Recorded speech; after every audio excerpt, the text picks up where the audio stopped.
je fais une crise d'angoisse. C'était un été, j'avais pas trop dormi, je buvais beaucoup, j'étais en studio, je faisais de la musique. Et donc là, d'un coup, je perds le contrôle. J'arrive plus à parler.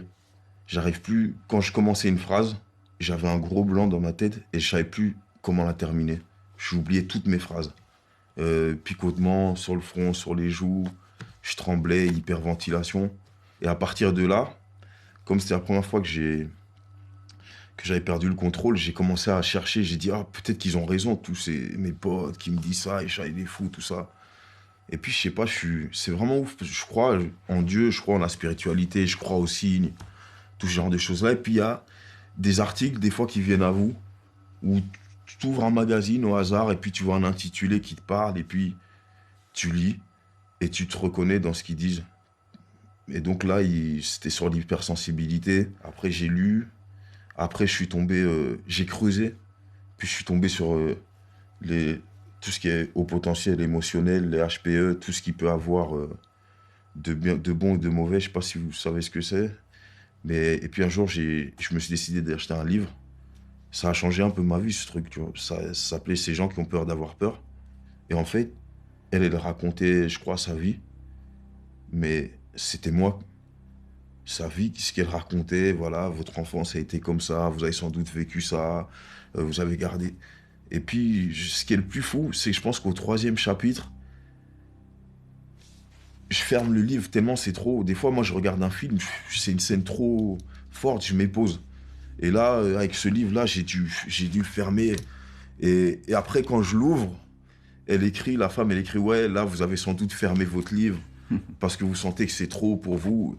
Et donc là, j'ai su que, que j'avais sans doute ce truc-là. Ce truc-là, c'est quoi? En fait, c'est ce qu'ils appellent le haut potentiel émotionnel.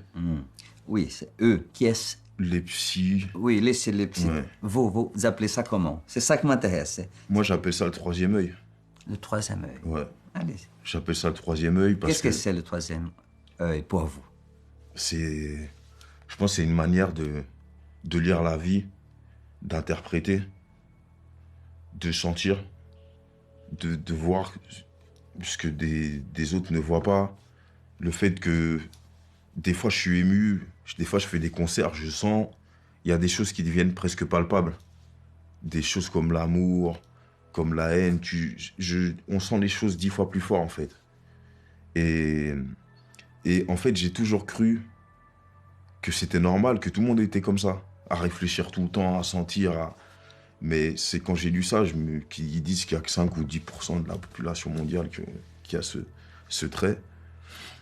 Et c'est ça, pour moi, c'est le troisième œil, et c'est lourd à porter par moments, parce que on n'est pas compris dans nos choix, Voilà, c'est aussi le besoin d'intensité dans les relations.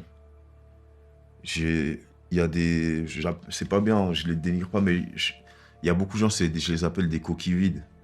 Donc Oui. à l'intérieur, il n'y a pas grand-chose. Mais c'est tout à fait vrai ce que vous Ouais. dites. J'ai besoin d'étudier l'être humain, j'ai besoin de comprendre et tout. Donc quand quelqu'un n'a pas grand-chose à donner, qui a que de la surface, ça m'ennuie, quoi. Donc du coup, la solitude, elle a vraiment beaucoup de place dans ma vie.